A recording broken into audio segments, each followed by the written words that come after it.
Rip and Riff with Jared and Adam.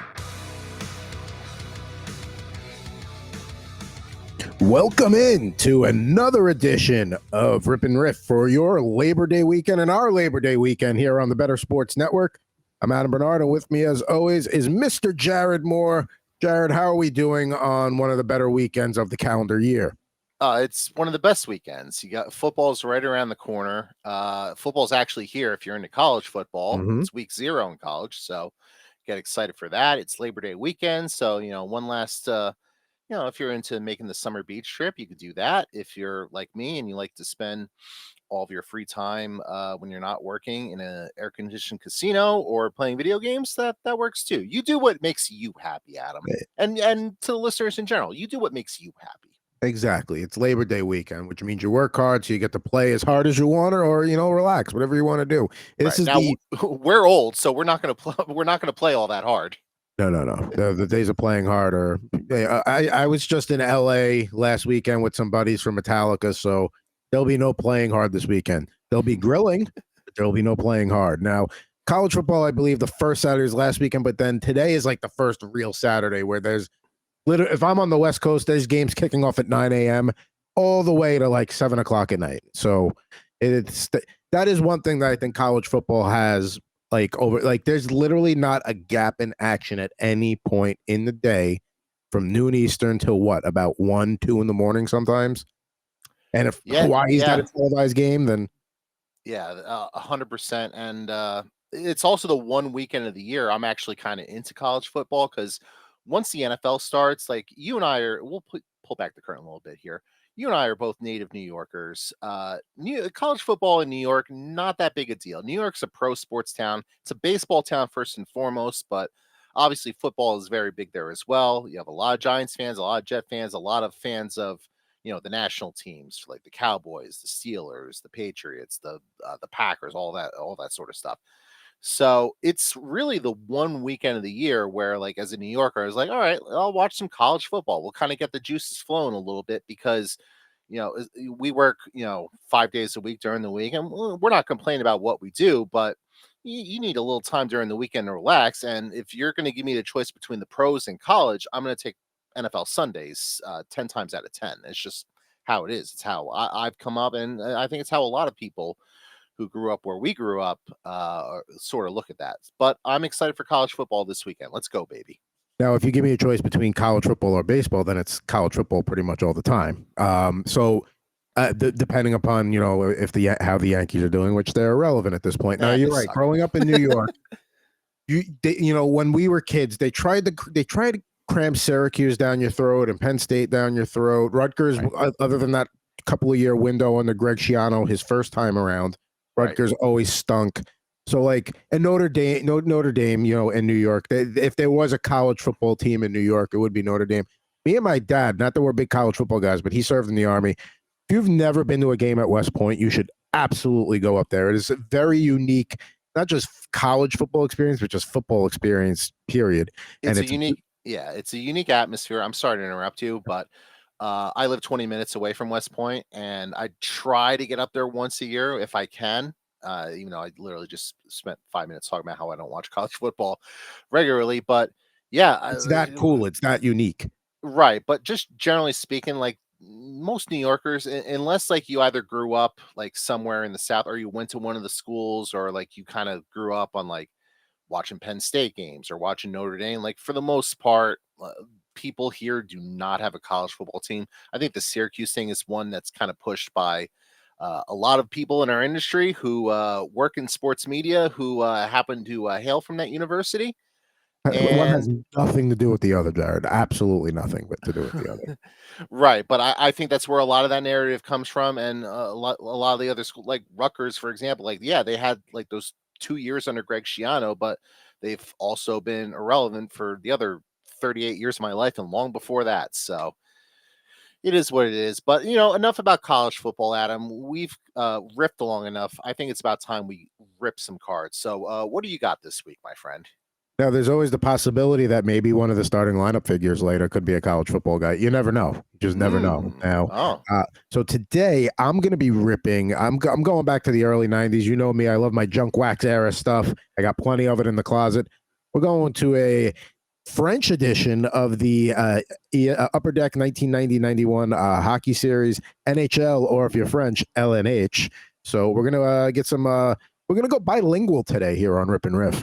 now I'm assuming those are just specialty packs that they put out, and specifically in like Montreal and Quebec, and the No, French speaking part of Canada. I have a whole box of them. I mean, that's they released the French. They for hockey stuff, they would release French language, cards with the positions written in French and stuff like that. So I don't know how long they did that, but they did do that like the first couple of years. So, Wow, and how also about that? starting lineup, the first year they did hockey was 1993.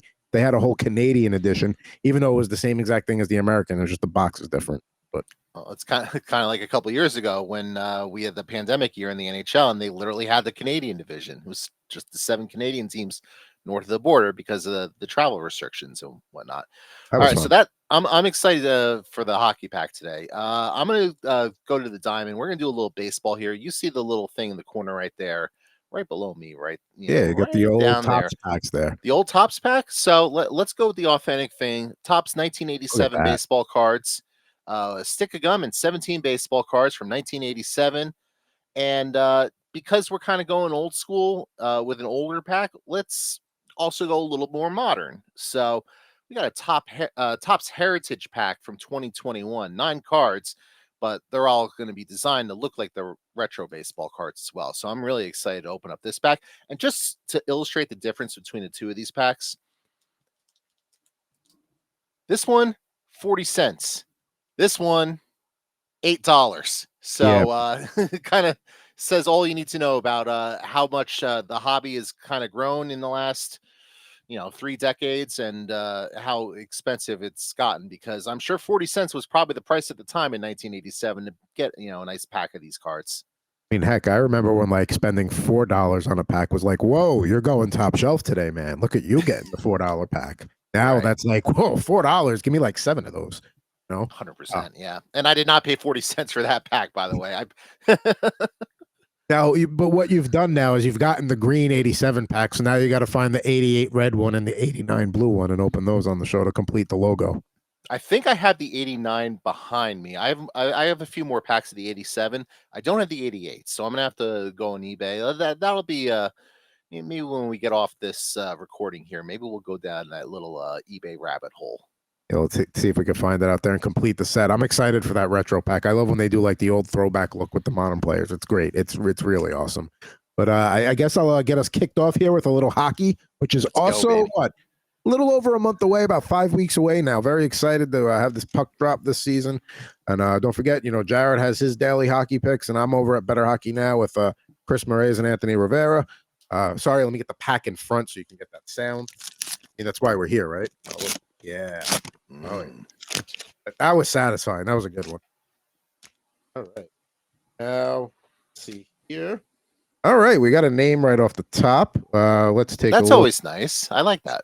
So, Mr. Mark Recchi. Now, you got to love the look there. They used the color for the trim. They got the logo in the corner. Now, there's Alietta Droit, or Droy, however you say right wing, or as that left wing or right wing. I believe that's right wing. I think he was a right wing primarily. So there you go. So there's a nice looking Mark Recchi card. Love that Penguins era jersey they brought back recently. So good start there. He won some cups. That's a classic look that has not really changed over the years, and that's something the Pittsburgh teams in general, they haven't changed their look over the years. It's black and it's gold, and it's cool that as a city all their teams share that color palette.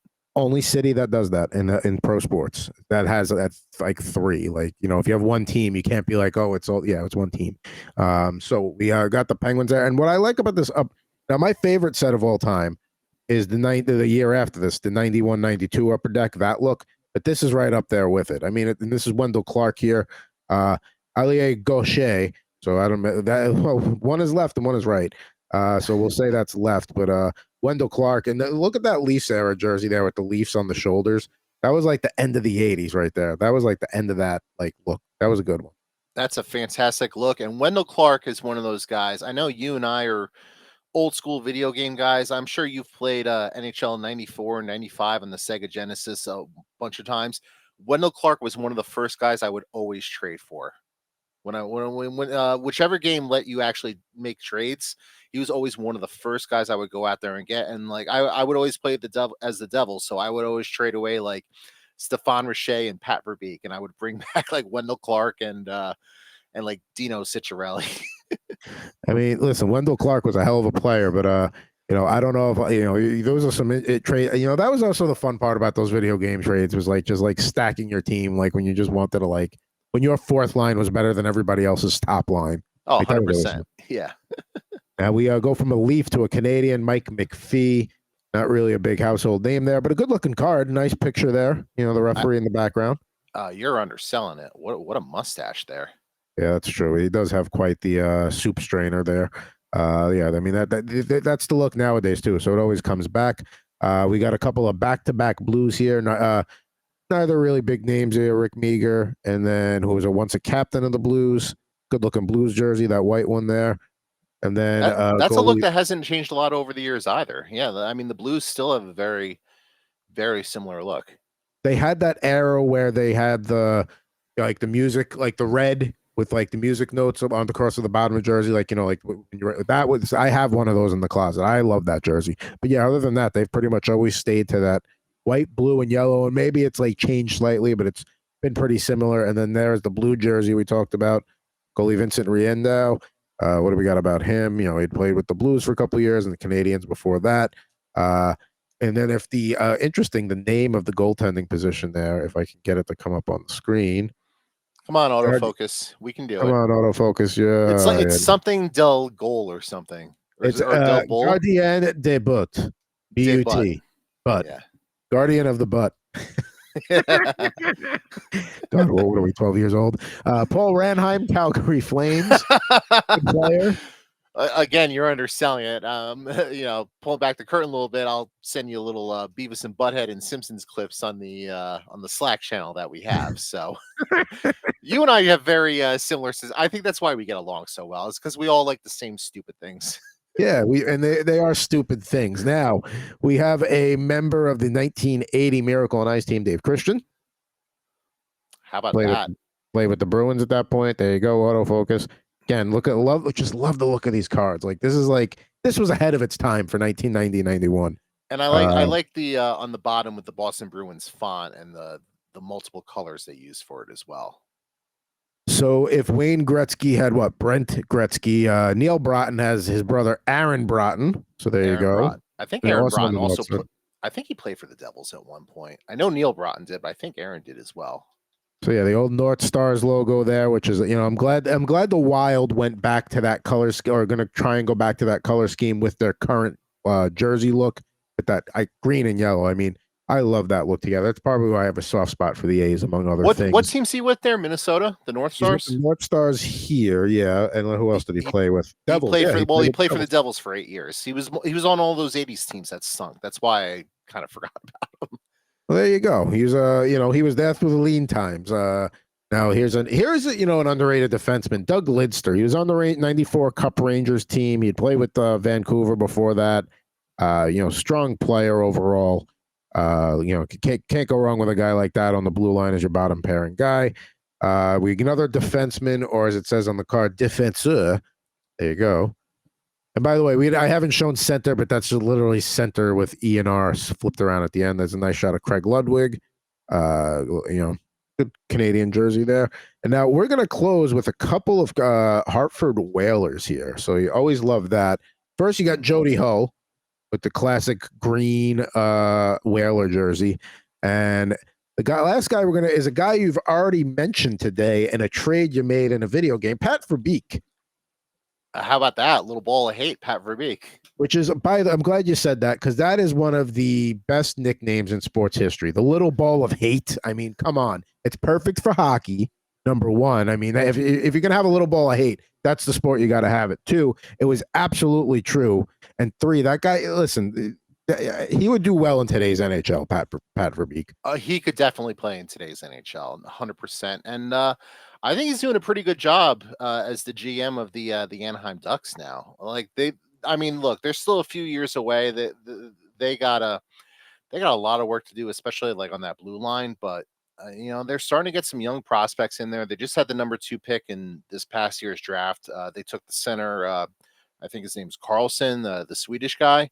So Leo they're going to Carlson. have, they're going to have a bunch of nice pieces there in a few years to build around, assuming that they can, convince like Trevor Zegras to sign there long term, which might be a little dicey because he's obviously from this area. He probably grew up a Rangers fan because everybody who grows up in this area winds up being a Rangers fan, and Smart he also choice. happens to be best friends with Jack Hughes, who's on the Devils. So he might want to come back east. So hopefully for the Ducks' sake, they can get him signed. And by the way, Jody Hull, no relation to Brett Hull. I looked that up while you were None. discussing. No relation there. And just looking at the landscape of the Pacific Division, it's fine. And I mean, the Sharks are kind of on the same timeline where they're in no rush to compete for the playoffs. They're going to try and do it the right way, like Verbeek is doing in Anaheim. Mike Greer is trying to do it down in the South Bay. I mean, if you look at the Pacific Division right now, it's Vegas, it's Edmonton. LA is there now for sure. I would say they're the third best team. But then it gets a little, Calgary, we'll see how, no Daryl Sutter in town. So we'll see if that, improves the team because they could not stand him as coach. What is Vancouver? I have no idea at this point. They could be better this year. I can tell you what they are. They're bad. I mean, you look at the division. I mean, so it's the time is right now. You're not going to compete with Vegas and Edmonton, and LA. I think is going to take that jump this year too, and be amongst those like strong top 3. So it's fine to not be competing right now. I mean, and let's see what Seattle does. Let's see how if last year was a fluke or if this is a team that's actually going to hang around the bottom of the playoff picture in the Western Conference. But if you want to talk more hockey, you could go over to Better Hockey Now. We're going to go a little baseball now. We got back-to-back baseball packs. Are we going oldie first? We're going to go 1987? We'll go old school first, and then we'll really ogle some of the cards, the older aesthetic that they're going for in this heritage pack. But nice use of the word ogle in a HR-friendly manner. Thank you. So we'll crack open this little wax pack. We do have a Hall of Famer at the very end of this, so stay tuned for that. And Jared will not be chewing the gum. We've already talked about this on previous episodes. He's not. No, I will not. But you can hear the snap of it. I mean, you're not even that close to the mic, and that snapped pretty hard. Yeah, you'll hear the snap of it as I break it in a few pieces. So let me flip these around because I got the rear of the cards on both ends. So we are going to start with a one-time Yankee, but here he is portrayed as a Toronto Blue Jay, Cecil Fielder. Ooh, that's a good one. Everybody thinks of him as a Tiger, but he started off with the Blue Jays, I believe, was his first stop. Yeah, Blue Jays was his first stop. He was a hell of a player. His son was a hell of a player. They have the weird distinction of both of them finished their careers with the same amount of career home runs, which is an interesting little nugget there. Unfortunately, Prince's career was cut short because of the injuries he was dealing with. But and unfortunately, this is not a rookie card, but it's still a heck of a card to start off a pack with. If you got a binder, that's a good one to have in the binder as you flip through. It's a nice looking one. Yep. We'll go to the Milwaukee Brewers. We got Brian Clutterbuck. Okay. I know the name's familiar. He's probably working as like a pitching coach somewhere, would be my guess.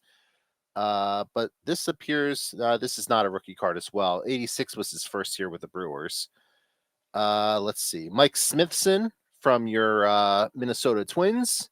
Got the old school Twins logo there on the top left of the card, which is very nice. The old Win Twins logo. Yep.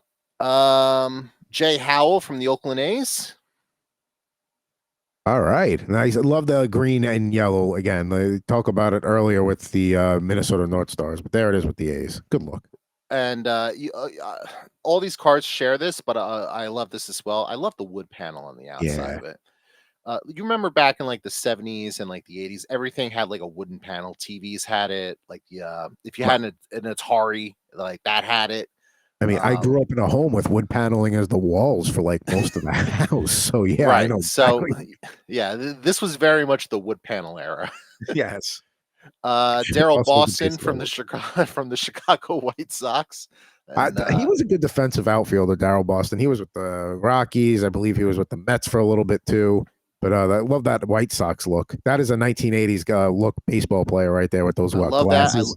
I love the Sox jersey, and I love those Coke bottles that he has for the glasses as well. I believe my dad had the same frame circa like 1988. Well, here's a card my dad would like. A member of the 1986 New York Mets, Mr. Howard Johnson. Hojo. Yeah, hell of a player. So Probably this has been you think That's so? probably. I mean, if he had a couple of spike seasons, not as bad as Brady Anderson, but We have Dick Schofield from the California Angels. Back love then that they old were the Angel California logo. Angels. So we got that. You're not Uh, Los Angeles. You're Anaheim. You're not in Los Angeles. Are the Ducks the Los Angeles Ducks of Anaheim? No, they are not. No, and they've never claimed to be from Los Angeles either. They were the Mighty Ducks of Anaheim, and then they decided to ruin their logo and just become the Ducks. Correct. And that's neither here nor there. We already did the hockey portion of the show, unfortunately. Correct. I don't say unfortunate. I like hockey, but you know what I mean. We've moved on. Rich Yett from the Cleveland Indians. That's a managerial photo right there, if I ever saw one. 100%. Well, he was a pitcher. This was right after his rookie. Another guy who debuted in 1986. So fairly youthful pack that we have here. We'll move on to from the San Diego Padres, Dave LaPointe. Okay, he was another guy that bounced around too and pitched for a lot of teams. Love that old brown Padre era look. Yeah, let's pull that back up just so you can get a better look at that. There you go. Kind of a weird photo. It almost looks like he's walking off the mound there. So you couldn't find a better action shot of Dave LaPointe to use than this one? He looks like he just got yanked at that point. Exactly, right? Like, and usually, like, when people get yanked from the game, and they're not like, all right, like, let's effing go or whatnot. It's usually like, all right, I just gave up a 3-run home run. I'm going to walk to the dugout with my head hung, So. Yeah, I mean, nobody wants to give the ball up. And if you do want to give the ball up, I don't know if I want you pitching for me then. Right. All right. Our first manager card of the pack, Mr. Tony La Russa, Hall of Famer. Wow. Oakland Athletics. I don't know if you can see the cat over this shoulder. That's Phoenix. He was adopted from Tony La Russa's Animal Rescue Foundation down in the East Bay in Walnut Creek. I did not know that Tony La Russa had an animal foundation adoption center. They're gorgeous facilities. It's not like the stereotypical dreary dark shelter. No, it's like you can move all the animals out and like move an office in there. Like it's not nice. We got a special insert card of the leaders of the Chicago White Sox. So it would probably not surprise you that Harold Baines led the White Sox in pretty much every offensive category of this era. And then in terms of the pitchers, nice little variety. You have Richard Dotson, Joe Cowley, Floyd Bannister, Bob James, Gene Nelson. So I don't recall the 1986 Chicago White Sox being world beaters. So that would probably explain why there's a bunch of different pitchers there on the leaders scoreboard. So let's take a look at the 1986 MLB standings. That's the American League right there. The White Sox in the AL West finished first, second, third, fourth, fifth. They were 20 games back of the Angels, but they did finish ahead of the Twins and the Mariners. Well, let's go to a veteran outfielder here. How about Mr. Rick Manning from your Milwaukee Brewers, who debuted in 1975 with the Cleveland Indians? So at this point, he's a seasoned vet. At this point, he had 1,300 career hits, so pretty good career to stick around in the show for that long. 56 home runs to this point, 445 RBIs. A little bit of a speed guy. I mean, he reached 30 steals in one season, had 164 at this point of his career. So solid career there for Mr. Rick Manning. So good for him. Guy that gets on base and makes things happen. From your Texas Rangers, Mike Lloyd. Okay. That old Nolan Ryan era Texas Ranger logo. Let's see. Wallace Johnson from the Montreal Expos. Again, a classic uniform right there with those Expos uniforms. I have a starting lineup that is of that color. I believe it is a Tim Raines one. Keith Atherton from the Minnesota Twins. There you go. The immortal Keith Atherton. Another insert card with the Philadelphia Phillies leaders. So Kevin Gross was, primarily the Phillies pitching leader that year. He still had Mike Schmidt hanging around, so he led the team in home runs and RBIs. But a little Von Hayes, a little Juan Samuel mixed in. So your 1986 Philadelphia Phillies are represented. So if you happen to hail from South Jersey, you can clap your hands on this Labor Day weekend knowing that. Well, the Phillies finished in second in the NL East that year, but it didn't matter because the Mets were so dominant that even in second place, they were 21 and a half games back. And last but not least, we have a Hall of Famer amongst our midst, and he's already been mentioned in this particular segment by me, Mr. Harold Baines. There you go. So this is a very White Sox heavy pack. Shout out Bill Zimmerman if you're watching. Yeah. Send these cards to Bill. I'm sure he'll be thrilled. Like, what the hell is who's sending me random White Sox cards? These are old crappy cards. That might be like the most common set out there. You know how many of those cards went through like Goodwills and Salvation Armies across this country? Or got thrown out by mom throwing out baseball cards. Oh, man. Well, it is what it is. You know what? Bill will get the last laugh on us because he'll point out that the White Sox have as many World Championships this century as the Yankees do. That's correct. So it is what it is. But, enough delaying. Let's get to the main event here. The 2021 Topps Heritage baseball cards. 9 cards in this pack, but I'm very excited to see what we have that we are working with here. Unfortunately, this is the era where Topps no longer includes the stick of gum in the cards, so that's always lovely. Yeah, I don't need gum. I could buy gum if I want gum. Of course, I don't need of course, we don't want that. All right, so we are going to start with boyhood photos of the stars with Jesus Luzardo, then of the Oakland A's, but I believe now with the Miami Marlins because he just came up in one of our pack rips either last week or the week before. Yes, Jesus Luzardo currently with the Marlins, not having the best of seasons, a little bit of underachieving under expectations, but bounce back candidate for 2024. Nice photo choice of him when he was pitching in Little League, wherever he grew up, and nice font choice. This is a nice old school looking baseball card, so we like that.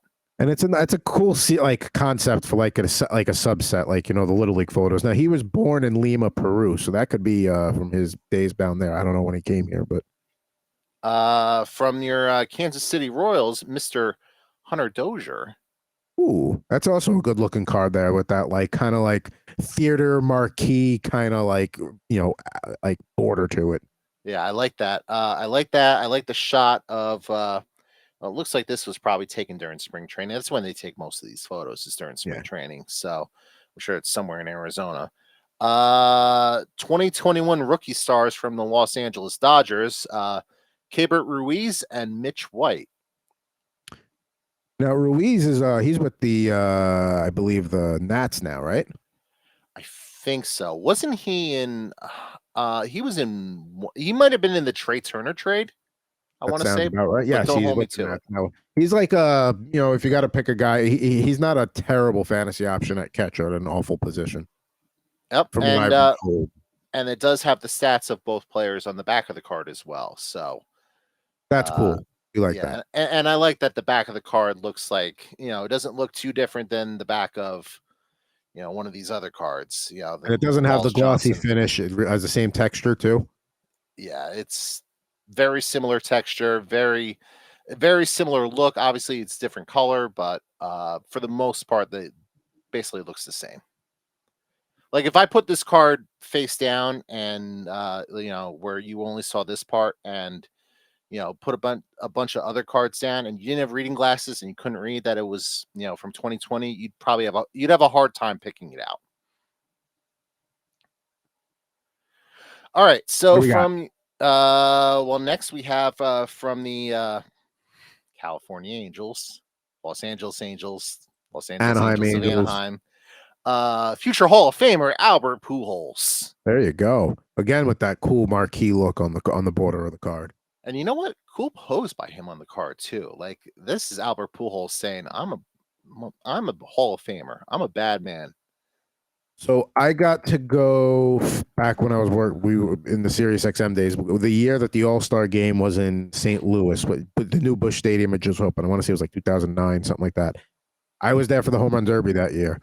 When Pujols came to the plate, literally every person in that stadium stopped what they were doing to watch his up. I mean, the concession workers, everything. Like, if you were a pickpocketer, you probably could have cleaned 40, 50 people easily. Like, I had never seen like a whole venue just like stop because their guy was at the plate showcasing the thing he does best and the reason why many people tune into baseball, the long ball, during the home run derby. And that was cool. Like, that was cool to watch Pujols in a home run derby in St. Louis. That's cool. I have no recollection of this derby. Did he win that derby?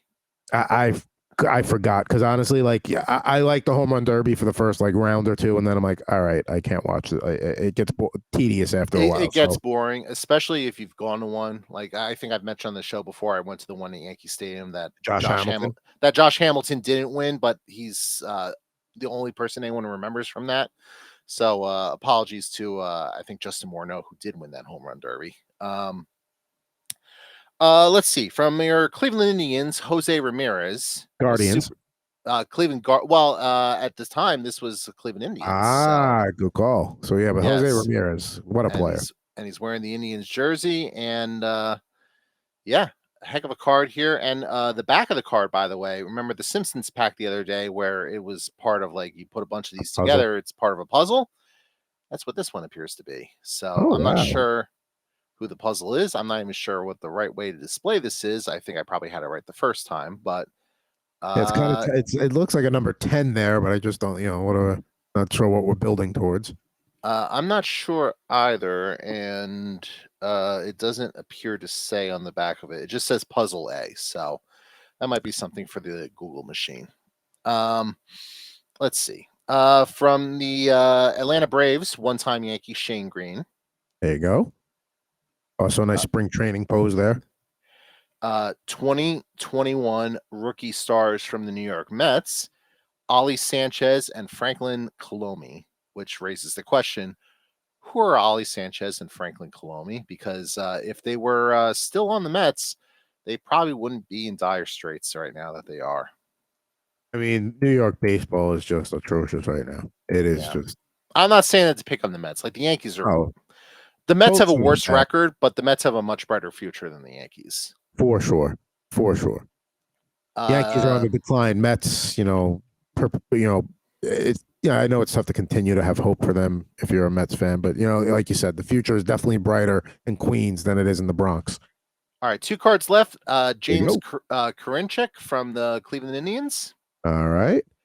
And last but not least, from the New York Mets, we have Thor himself, Noah Syndergaard. And Syndergaard's one of those guys I actually feel bad for, in the sense that, like, he came up, he was, obviously a flamethrower. You probably get one of the most badass nicknames in the sport, being dubbed Thor, the long blonde locks, and, he's throwing the hammer and all that sort of stuff. And now he's a guy who's just a journeyman guy who's bounced around from team to team. He doesn't throw as hard as he used to. He's not even that old. He's probably like 30 would be my guess. And, his career is training to a guy who's probably going to be out of the big leagues in a couple of years. And it's just kind of sad with how much promise that he had when he showed up. He will be 31 in about 2 weeks. Yeah, he's going to be 31 in a couple of weeks. And this is a guy who's been on 5 teams in the last 3 years. All right. So Thor, good nickname. Still not as good as Little Ball I Hate, number 1. Right. Number 2, Jacob deGrom from that era, obviously, and still he's the biggest of the Mets pitchers. But at their peaks, and you're an impartial observer because you're not a Met fan, who was bigger at their peak? Matt Harvey, the Dark Knight, or Noah Syndergaard, Thor? Who at their peak of popularity, who was bigger? I think Matt Harvey. Matt Harvey, definitely. I think Syndergaard was better longer. He was better longer. There's always a sense of intrigue with him. He was the classic guy, gets to the big city, has a reputation as being a little bit of a party animal and that sort of thing. And he was the first one of those Mets guys to make it and debut. And I would argue Matt Harvey at his peak was a bigger star than Jacob deGrom, even though Jacob deGrom at his peak was the better pitcher. Jacob deGrom's kind of like a quiet, like doesn't really say a lot. I don't While know if I Harvey want to was say at the Ranger mild-mannered, games but all the time, and getting out there, and he Right. was living the Aaron Rodgers life, back then, like right, he when was. Rodgers first got to New York. Matt Harvey was enjoying his Labor Day weekends in New York City. Yes, he was, even when he was scheduled to start. Yes. I'm making that up. I don't know that for a fact, but And then poor Steven Matz was like the fifth wheel. yeah, yeah. Like when people talk about Smoltz, Maddox, and Glavine, that's the Steve Avery right there. Avery was a good pitcher, don't get me wrong, but he was definitely the number 4 in that rotation with the Braves back in the early 90s. So we got a couple of pack rips done here. We did 2 baseball, we did 1 hockey, but we close every Rip and Riff here with a starting lineup unboxing. And I have returned the San Francisco Bay coffee box. Well, yeah, exactly. One last effort here. I had a delicious cup of fog chaser this morning, but use the box. Send me some coffee. Well, send him some coffee. Send me some money. Yeah, it's a good deal. Just do it. So we got 4, of course. Well, last week we did the 2 because we did the classic doubles. So I only narrowed it down to 2. We're back to our 4 sports system today: basketball, hockey, football, baseball. To go through them and give you a little hint, the basketball one is a legendary big man of the NBA. The hockey one is a little bit of a throwback and kind of aesthetically pleasing. Let's see here. The baseball one is a pitcher who had a very unique windup. And like a hint I'll give is it's in honor of this being the first big college football Saturday. The football one is a college gridiron player that you probably don't know, but still a very cool starting lineup. Is it a college starting lineup? Okay. All right. So that's an interesting choice. You know what? We've mentioned college football. You kind of teased it earlier in the show, and I'm very curious to kind of see what it is. So let's go with the football one. And of course, we reveal what Jared did not pick. Yes, the mystery box. So we got here Damian Rhodes from the Atlanta Thrashers, the only Thrashers starting lineup ever made. That's a nice little trivia question because I would not have guessed that. I would have guessed Kovalchuk. But they stopped making them. The McFarland's figures started to get bigger after that, like the more realistic ones. So like it was just a timing thing. Now, when you talk about big men all time, Hakeem the Dream Olajuwon. I would have said I honestly thought it was going to be Hakeem. So there you go. You're like me and my wife when we watch Jeopardy. Like, oh, I knew the answer. I didn't say it. Well, you didn't say it, so. Well, I didn't say it, but yes. And then finally from baseball, El Duque, Orlando Hernandez, mid-leg kick there. You said unique windup. The first name that came to mind was not El Duque. It was Bronson Arroyo. Bronson Arroyo. Don't know if I would own a Bronson Arroyo starting lineup. I have maybe when he was on the Reds. Yeah, that's true. He was cool on the Reds, and he's a huge Pearl Jam fan. I do have a Juan Marichal one downstairs too, who also has a unique windup. But let's not stall here. Let's get to the box break. This is a University of Army 1998 Heisman collection here. This is Glenn Davis, who won the Heisman in 1946. It even comes with a little Heisman trophy there, and that's it's got cool. And it's got the actual Army like helmet from the air, like the old leather helmet. So the old leather helmet. He's doing the Heisman pose. I mean, that's a fantastic starting lineup. So with all due respect to Damian Rhodes, I feel like I made the right decision here. Or Hakeem Olajuwon. Now so in this series, it was the Glenn Davis from the U.S. Military Academy, aka Army, Paul Hornung, Roger Staubach, John Capoletti, Earl Campbell, Marcus Allen, Herschel Walker, Desmond Howard, Rashawn Salam. Was all their Heisman series, and there's no card with this, which is unique. Most starting lineups come with a card. This one does not. Well, they gave you the freaking trophy, so yeah. So I'm very fine with that as a trade-off. I don't know how I'm going to store the damn trophy now. Nonetheless, for me, Army games. Me and my dad had a few years where would go up to games, and it's fond memories of doing that with my dad. And so that's why I don't have a ton of college football starting lineups, but This is one of them, and then the other one that could come up one day is a Joe Namath, Alabama one. So stay tuned for that one. Let's get Mr. Glenn Davis out of here. Let's get his football helmet on. We want to keep his head safe. You don't want any head injuries. Oh, that's the wrong way. There you go. And then, yeah, there you go. Golden Dome. How about that? That is Pretty cool. That's a great starting lineup. Does that have a stand, or is he just stand on his own 2 feet? It's got a little green patch of field right there. And then here's the Heisman Trophy. There you go. So if you pull back, it actually has like a little like mini plaque. Very realistic looking. I mean, yeah, nice attention to detail on that. They spared no expense to make sure that you kind of got as authentic a Heisman experience there as you could have with Glenn Davis.